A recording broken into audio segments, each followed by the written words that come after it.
नमस्कार, मैं doctor Meenakshi Verma, MD obstetrics and gynaecology, your friend, philosopher and guide. आज का टॉपिक है प्रेगनेंसी में नशीली दवाओं और पदार्थों का सेवन। आजकल नशीली पदार्थों का सेवन बहुत युवाओं में बहुत कॉमन होता जा रहा है।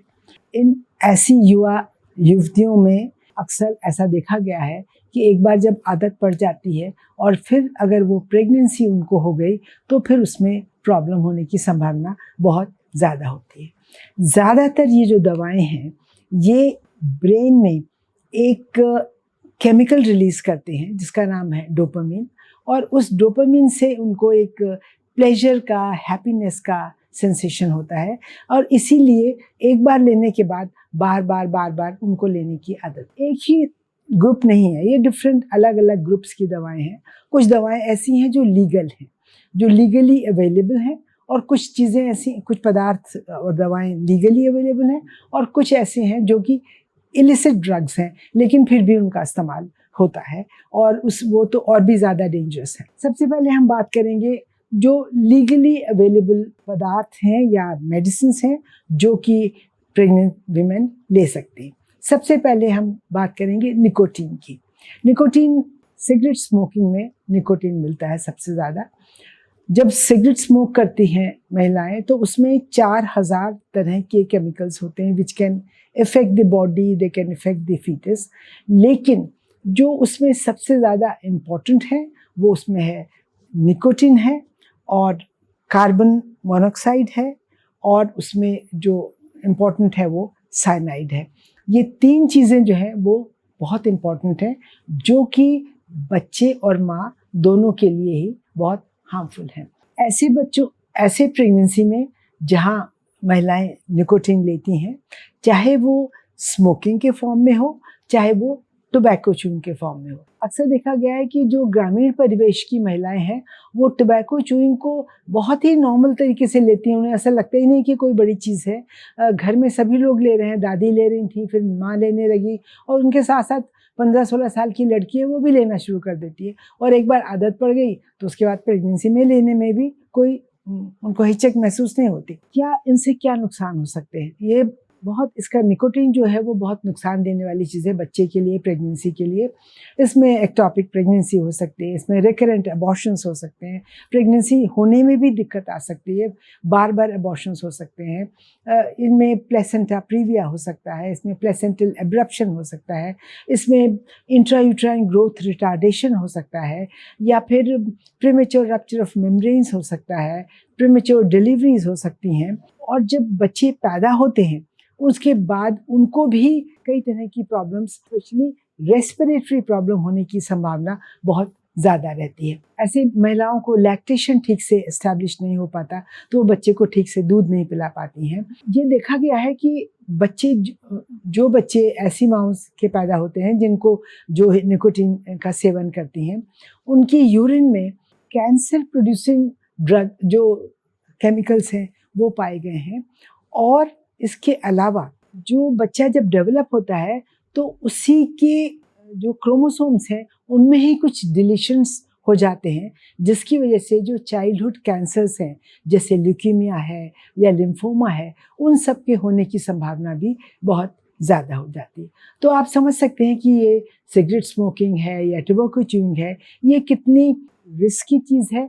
Although it is not illegal, it is freely available, लेकिन माँ और बच्चे दोनों के लिए ये बहुत ही नुकसानदेह है। दूसरी लीगली अवेलेबल पदार्थ जो है, आप ड्रग भी कह सकते हैं, जो वो है अल्कोहल। इसका सेवन प्रेगनेंसी में बहुत हानिकारक होता है, और इसमें बच्चे में कंजेनिटल मैलफॉर्मेशन होने का डर रहता है अगर पहले 3 महीने में ख़ास तौर पे अगर अधिक मात्रा में अल्कोहल का सेवन किया जाए। इनमें भी यही बच्चे में लो बर्थ वेट, जैसे इंट्रायूट्राइन ग्रोथ रिटार्डेशन हो रहा है। बच्चे जब पैदा होते हैं तो उनका ब्रेन डेवलपमेंट बहुत अच्छे से नहीं होता है। अल्कोहल सबसे ज़्यादा बच्चे के ब्रेन डेवलपमेंट पे असर डालता है। उनका हाइपर एक्टिव बिहेवियर हो जाता है, अटेंशन डेफिसिट सिंड्रोम हो जाता है, उनकी लर्निंग एबिलिटीज़ बहुत कम हो जाती हैं। स्पीच डेवलपमेंट जैसा होना चाहिए नॉर्मल, वैसा स्पीच डेवलपमेंट नहीं हो पाता है। इन सब चीज़ों को हम एक सिंड्रोम, इसका नाम दिया गया है फीटल अल्कोहल सिंड्रोम। और क्योंकि ये इतना हार्मफुल है, इसलिए महिलाओं को बहुत बहुत केयरफुल रहना चाहिए। और कई दफ़े महिलाएं पूछती भी हैं कि थोड़ा बहुत लेने में क्या नुकसान है, एक आध बार लेने में क्या नुकसान है।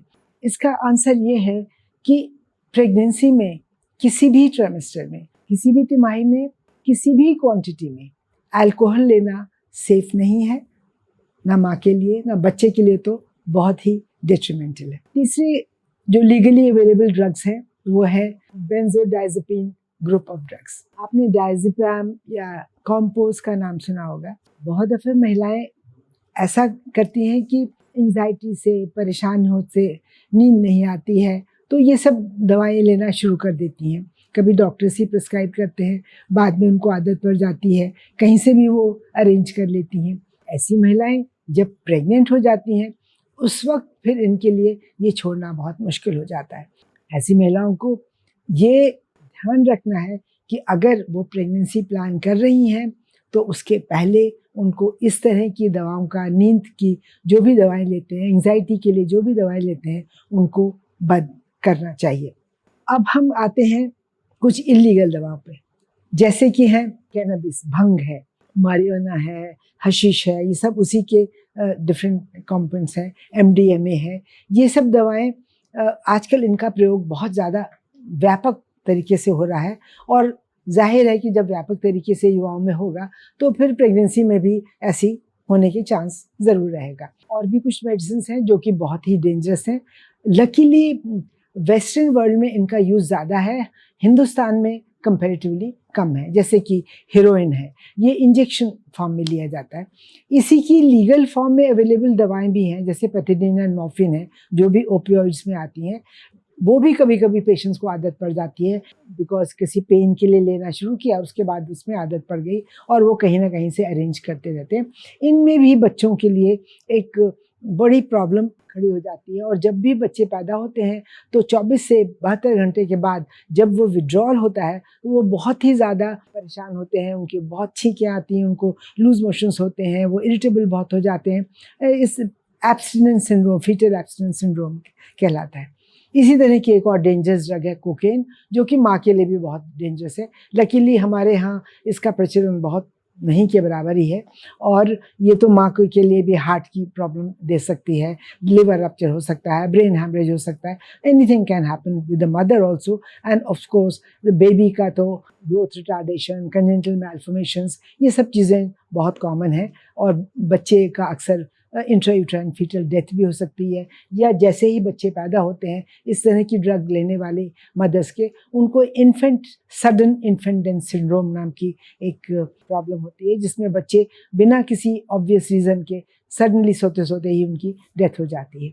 ये सब चीज़ें बहुत इम्पॉर्टेंट हैं जानने के लिए, और क्योंकि युवा पीढ़ी में इनका चलन ज़्यादा बढ़ रहा है, इसलिए मेरी ये रिक्वेस्ट है कि सब लोगों को इन चीज़ों का सेवन करने से पहले उसके प्रोज एंड कॉन्स समझने चाहिए, और अगर ऐसी महिलाएं अगर ले भी रही हैं तो प्रेगनेंसी प्लान करने से पहले उसका हर हालत में उनको छोड़ना चाहिए, तभी सेफ प्रेगनेंसी और सेफ बच्चा आगे आ सकता है। धन्यवाद।